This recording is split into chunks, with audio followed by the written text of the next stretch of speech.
Oh shit, got the dual lighting in this bitch. Fuck yeah. It's like daytime in here. It's because there's zero lighting in my car. We have to put up both lights. I missed riff tracks for this shit. There was a riff for what? There was a riff tracks going on tonight. It was for Carnival of Souls. Honestly, though, that'd have been so much better than this. Yeah. Honestly, why didn't we go see that? God damn it. Mm-hmm. And then they're repeating it again on Monday, but I'm pretty sure I'm busy Monday because that's like Halloween proper. It is, yeah. I don't know, like, honestly, like, I'd kind of just like to watch Carnival of Souls on its own, because it's kind of a great movie, but I'm sure that's still funny going to see that. Regardless, be better than what we just sat through. Now, you read the book. I'll have to remember because I injected you with a serum before we went to go see this. It made you lose all of your memory of the book. I feel like the ending was slightly different in the book because I feel like because we went to go see Inferno, in case you didn't know. So I've read the Dan Brown stuff. It doesn't stick with you, but it's an okay read at the time. And this is the fourth of the Langdon books, which is weird because I'm surprised they didn't do like Lost Symbol. I can't remember if it's Lost or Last. It's, again, they don't stick with you. They're fun, like I said, they're fun little reads at the time, but they're not weighty weighty tomes by any chance. A good way to pass the time. Oh yeah, I mean it'll kill 4 or 5 hours depending on how quickly you read. Who decided that they needed to make another one of these? Because I don't remember them doing all that well. I mean, I know the first one did. Well, the first one did because the first one was Da Vinci Code. Yeah, and it was huge at the time, just massive. Which is funny because it was the second book, because Angels and Demons was the first. Yeah. So then they went and did Angels and Demons. But I remember Da Vinci Code, when it came out, people didn't think highly of it then. And then Angels and Demons came out, and same thing kind of happened. So then why? I don't know. I don't know how many people are looking forward to this. Like, because I understand making Angels and Demons, because regardless of Da Vinci Code maybe not being a great hit with critics necessarily, it did really well. I've never read any of the books. I saw Da Vinci Code. I honestly remember liking it, but I haven't had any drive to see it again since it came out. I never saw Angels and Demons. That kind of just I came and went from my memory, really. Like, I never did see that. That came out around when I wasn't really seeing everything that came out. And I never got a chance to see that one. I don't know how much hype there is towards this movie. I hope not a lot, because it's kind of terrible.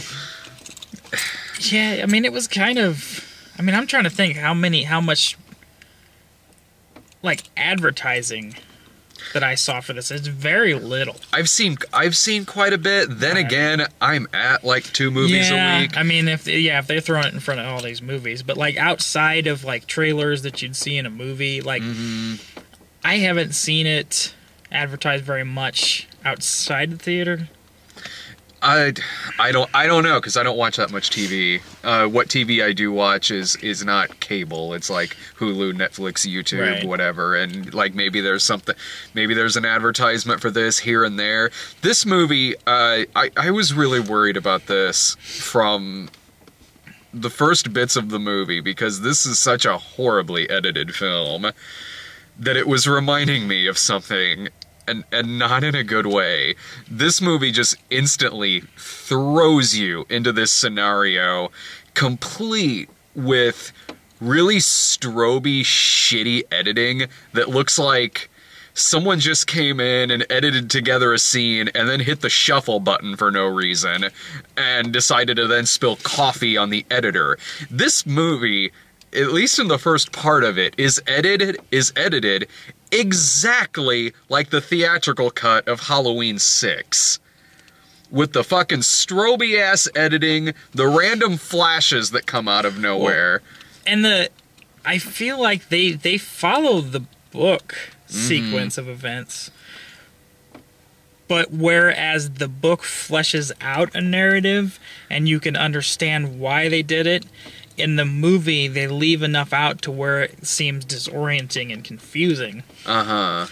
Which is the problem with, obviously, with a lot of things, trying to adapt something from a novel, trying to find a way to change the narrative up in case the narrative is a little disjointed.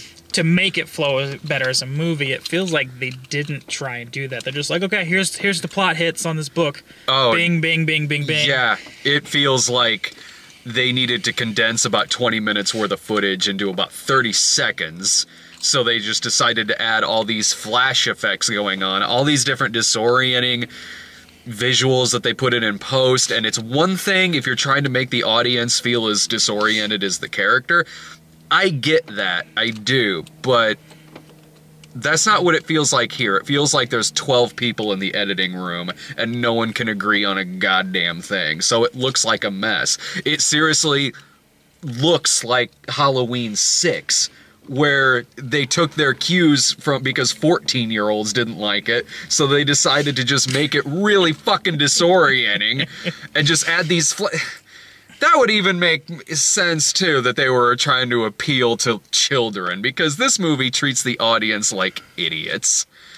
It does hold your hand quite a bit. Oh my god. Not only do we get the classic cinematic line of, so what you're telling me is, not only do we get that, it's but... an anagram.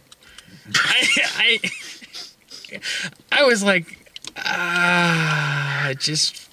fucking How about, shit. no matter if we've seen an object, seen a character, or seen a scene that's already played, no matter if we've already seen or realized something in the movie's narrative, if that thing, person, place, whatever gets mentioned in this film, it'll instantly show us a flash of it, just in case we forgot.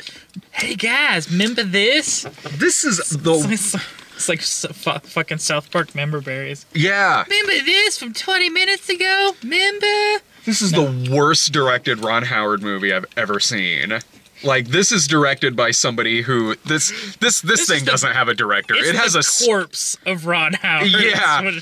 This doesn't have a director. This has a studio making this movie. Are we sure that, like, Clint didn't just come along and be like, hey, Ron, can I make a movie? And he's like, sure, Clint, go for it. There's another Dan Brown novel we can adapt. Well, Clint Eastwood, like, okay, like... No, Clint Howard. Oh, Clint Howard. Okay, I thought you were talking... Not Eastwood. Sorry, I thought you were talking about, like, the flashbacks that, like, Sully had. I'm like, no, well, at least that stuck her with the flashbacks for a while. Well, because, Clint's got one eye looking this way and one eye looking that way. So I can understand then if he directed this movie why it looks as fucked up as it is. But... No, his character from Ice Cream Man edited this movie. Christ. And it's not for a movie that is from beginning to end action. It's so boring. Like, it's not suspenseful. It's not even a little bit suspenseful. From frame one, the movie is, go here, run here, grab this object. What's this mean? What's that mean? A lot of it, I already know what it means because I've seen the trailer. But it's like, run here, go there, go here. From beginning to end, that's what this whole movie is. It never slows down at all, and that's not a good thing because it gets old fast. Yeah. Well, there is downtime in the book because I believe like some of the stuff they cut out was going more, because this book, I mean, well, Inferno, obviously, it revolves around Dante and his Divine Comedy. In the book, they delve a lot deeper, if I remember correctly, into Dante's backstory and why he did the things he did, which made for an interesting read. All of that is fucking cut out of this movie. There's none of that shit in here. They say something in passing, like his exile as a reason, like, because he's exiled, and then they use that as a, oh, well, then we gotta go here type situation. That's all you know, and they briefly mentioned Beatrice and her role in his formation of the Divine Comedy. And it's just, I remember Dante being a lot bigger in the book than in the movie. He's just a plot point.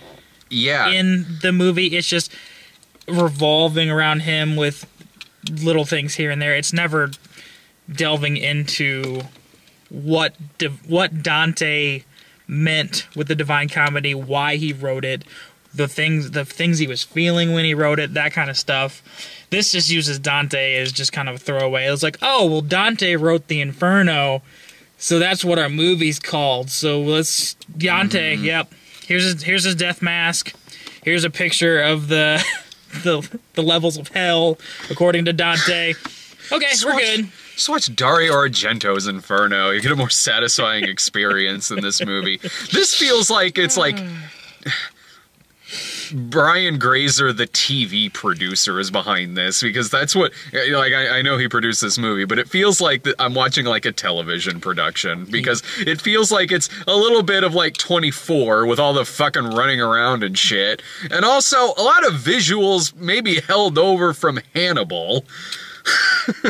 Like a lot of the really surreal shit, yeah, like with the purgatory and the hell on earth type, yeah, and like the girl standing there and blood coming out of the windows. It has nothing to do with anything in this film. Maybe it does in the book, but it's like, wait, is she supposed to be on her period or something? What is going on here? No, but that's the twist. They didn't show that in the trailer.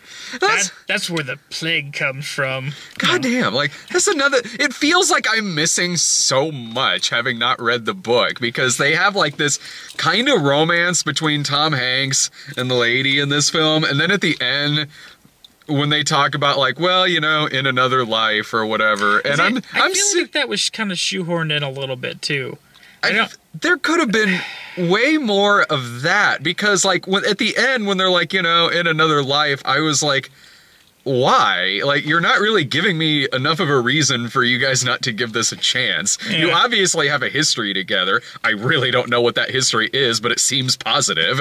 You're not really giving me any negatives here. I don't know why you two just don't go get a cup of coffee or something. He's a professor. He can teach wherever the fuck he wants. Just because he likes Cambridge doesn't mean he can't go work overseas, because she's in Geneva because she works for the World Health Organization. Yeah. They have universities in Geneva. Just saying. And he's in his classroom about as much as Indiana Jones is. Pretty much. That kid's lined up the back. He's jumping out the back door. Kids are knocking on his front door. Belongs in a museum. I wish to God I was watching any of those movies. He is kind of like a discount Indiana Jones. Yeah. He really is. The character is a lot more interesting than Tom Hanks portrays him as, though. I think that's the problem. I think from day one, casting Tom Hanks in this role, I feel like was miscast. But now that they've already done it, they're just like, well, we can't change it now.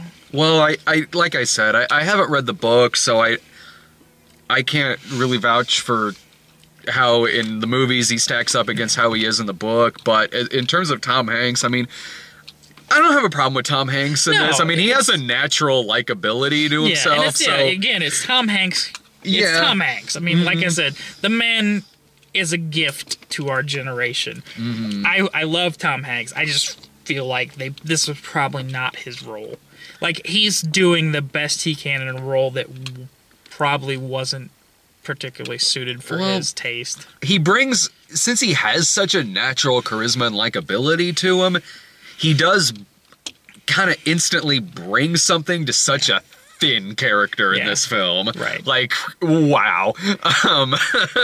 It's not so much like we're watching a character run from place to place. We're watching Tom Hanks do all of this. Tom Hanks could play like Billy Madison. Yeah. Like, if they remade Billy Madison, he could do that. It's not going to make it. That would be a better movie. I mean, it's just one of those things that he can do whatever he wants. It's just not necessarily the right thing to do. And I feel like these movies have been a case where it's not the right thing to do. Well, these movies feel like a lot of people are under contract and really don't want to be here. You can tell it in the editing. You can tell it in the direction. We've had really good actors in these movies. This one does too. Yeah, this is no exception, because they're like Felicity Jones. Yeah. Ben Foster? Ben Foster, yeah. I love Ben Foster. Why is he not in more stuff? Oh, fuck yeah. As a bad guy, too. Oh, have you seen Hell or High Water yet? I've not seen Hell or High Water. So fucking good. But, like, ever since, like, 3:10 to Yuma. Yeah. Oh, fucking loved him in 3:10 to Yuma. He's one of my favorite part of this movie. Yeah. Like, but he's definitely more subdued. Not even, you can't even really call him necessarily a villain. Mm-hmm. He does bad things, but I wouldn't really. He's his I don't know. It's one of those characters where you're just like, well, I don't agree with how you're going about this. I do agree that with your overall assessment, because basically what it is his character is deeply concerned about the overpopulation problem in the world. And he describes how it took 100,000 years for us to get to 1 billion, then another 100 years to get to 2 billion, then it doubled in 50 years, and then doubled again in 40 years. So he was showing we're reaching a crisis point. So basically his character creates a virus. And in the book, I believe it's genetic. So it targets specific genetic markers. So it's not, he knows that it's not going to kill all of the population, but it's going to kill enough of the population to kind of start all over again, or hit a jump point to where we can move forward in a different way and save the environment, save the earth, so that we don't become extinct. Well, Ben Foster's really good here because he plays the character with enough charisma that you can buy where people would go along with this in the film, but he also has that craziness to his eyes to where it's like, at the end of the day, it's a madman who's saying this, but he's got that madman charisma. But unfortunately, he's in very little of the movie. Like, if it was so much more about him, like, if he had a lot more to do with this, and if the twist of who is involved wasn't so fucking obvious, they could have had something here. I mean, they. What you mean they telegraphed it? When did I miss? No. My God! Like, all right, we're getting into spoilers here. Like, it's like if this twist with this one character isn't going to happen, then why in the fuck is this doctor just tagging along with him throughout the whole time? Like, it'd be like if you were watching The Fugitive and for some reason Julianne Moore tags along with him through the rest of the film. True. So it's like, oh, of course this person's gonna turn out to be evil. I'm just waiting for it, and I really don't know why, like, no one in this movie, who's apparently supposed to be really smart, aren't figuring this shit out. Like, oh no, yeah, this doctor just happens to be really fascinated with puzzles. Fuck. And then when it gets to the end, when there's this underground chase where they have to stop her from releasing the virus, the way that it's not released initially with her phone is so stupid, is so fucking dumb, it borders on goddamn self-parody. Alright, again, did this happen in the book? That was really stupid. I'm trying to remember if that was the case. I don't... She has a trigger on her cell phone in order to detonate the bomb, which is going to release the virus. Only they decided to pick the location underneath. What were they under? They were at the Hagia Sophia. Yeah. But there's a cistern that was farther down. They used to supply, because at this point they're in Istanbul, is where they figure out where this virus is. So it's in a cistern underground where the city used to get its water supply. So their thinking is that once it's in like a bag of that's the thing they don't tell you, is that bag is slowly decomposing. Yeah. So it's just kind of like, oh, it's in a plastic bag, but that's something else they didn't really. I mean, you could figure it out. But, I mean, that's one of those things. They probably could have said something about it without it, oh, it's an anagram. Fucking, really? But, so this thing is slowly dissolving. It's going to release this virus. And it's a bioaerosol so it can spread just in water, and it's spreading through the air. I'm trying to think where I could even going with this. It's well, because they're underground, because they're in this area underground. She goes to release it, but she can't because they're underground, so it says no signal on her phone. No. That's not the reason, though. Really? What was? They shut. Remember, they tell them to disable all cellular communication. Oh. So yeah, no. It's not just because she was underground. They actually cut off the communication. I stand corrected. Really? Because they said it like 5 times. Did they? Dude, I checked out like 20 minutes in this movie. I guess not 5 times, but... I checked. There's so much shit going on with the running around and screaming shit. I really just wanted it to be over. I missed that. Like, all right, yeah, that's on me. But they're trying to quarantine it, so they try and keep everybody in the underground cistern, but then they also cut off cellular communication. So I'm sure they're using some sort of blocking technology, which only they can use. But no, I must apologize. The movie's dumb, but maybe not as dumb as I thought it was. Oh shit! Yeah, no, they actually disabled the communications, which is why that. Although, would you have put it past this movie? Yeah, right. They could have easily just done that. Be like, oh shit. The fact that I was sitting there like, well, this is in keeping with every other stupid thing that's going on. Oh, shit. If this movie actually did end with it getting released and causing this, like, kind of extinction event, I actually would have forgiven this movie of a lot of things. I would have been like, wow, the movie really went there and went for a pretty dark ending. I would have been like, well, you gotta sit through some bullshit, but the ending gets kind of interesting. No, I'm trying to remember if it do that. Because I want to say I thought it... Again, it's been a while since I read this book. But I feel like it does get released. Not to the extent that on a massive scale, but I feel like it did.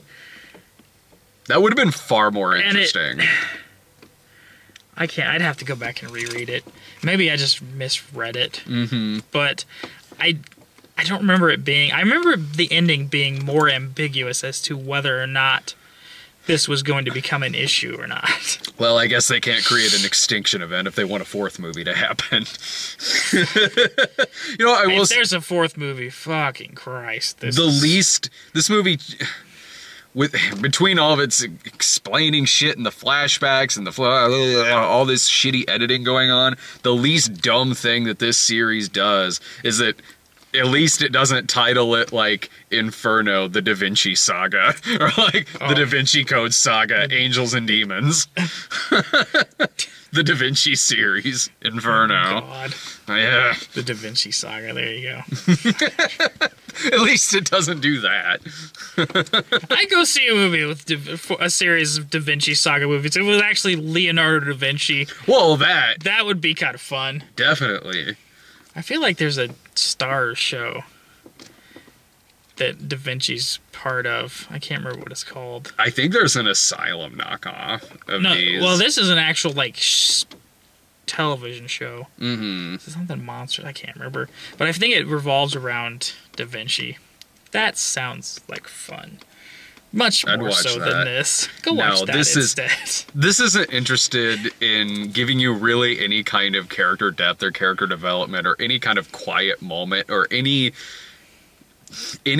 of those like kind of downtime moments you were describing from the book with Dante especially. This movie isn't interested in any of that. It's just interested in talking really fast, running around, and doing constant exterior shots of the helicopter roaming around the city, roaming around the towers. Like, fuck. Yeah, because I feel like they do have to think on their feet, but there's down times where they can sit there and talk and compose and think about what they just ran across and like, oh, let's evaluate what we've... No. Yeah. here we go. Connect. It's essentially connect the dots. Like the Indiana Jones movies do. The Indiana Jones movies aren't just the mine car chase. As amazing as that is, if the whole movie was like that, I'd get bored of it relatively quickly. That's what this shit's like. Like, man, I'm surprised they didn't have like a map overlay and just showing the line from. That would have been funny. That would have been all right. Like, from Venice I would have to laughed. Istanbul. I at least would have laughed at that. This movie, at least in the Indiana Jones movies, whenever they describe a person, place, or thing, whatever, an artifact, at least then, like, it treats its audience with respect in the sense that, like, okay, the audience should know what we're talking about. It doesn't. In Last Crusade, whenever they bring up the shield again, it just doesn't flash to the shield all the fucking time. Because I know what they were fucking talking about. I was there at the beginning of the movie. I paid attention. Yeah. Yeah, or like at the beginning when he gives Marcus like the cross and he's like, you know how long I've been looking for that?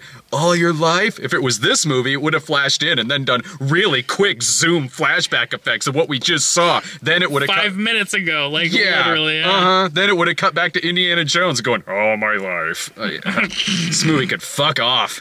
Just stay at home and watch Indiana Jones. Stay at home and watch The Da Vinci Code. I remember liking that better than I like this movie. I don't know if that movie holds up like at all, but at least I have a memory of not really hating it like I did this film. And that one's got Magneto Anomaly in it. So yeah. It's got that weird, like, albino monk. Paul Bettany. Paul Bettany. That's right. Yeah. It's got that shit going on in it. Like what's this compared to Angels and Demons? Because you saw that, right? I didn't see that movie. Angels and Demons. I mean, this is worse than Angels and Demons. Is it? Angels and Demons has like the religious political intrigue of the Vatican in it and all of that. And there, I mean, it's nice. At least it goes a bit more into the history. This one just does not. And I think it's one of the weaker of the Robert Langdon stories. I think Lost Symbol is probably the weakest. I'd put this as third. Because I liked Angels and Demons, then Da Vinci Code, and then... But, yeah, this one just... He likes fucking around with religious imagery a lot more. And it seems like when he does that, the movies are a bit stronger. This one doesn't really involve the religious imagery as much. It's like, again, it's the whole Dante thing is more just a plot point for a terrorist act. Yeah. This is the Da Vinci Code crossed with 24. Yeah. I mean, which is, I seem to recall at one point, like, the producers of 24 were trying to buy the rights to Da Vinci Code to make that a season of the show at one point. I seem to recall that, like... Man, no. That would have been, you know, on the plus side, at least that would have been something different happening on 24, which never happened. But no, yeah, I mean, like, searching for the Holy Grail or the Last Scion. Yeah. While not necessarily the greatest of stories and stories that have already been done, but it seems like Dan Brown's writing is a bit stronger when he's got that to play off of, and in turn, the movies maybe have a little bit more meat to them, as opposed to just run from point A to point B to get to point C. Yeah.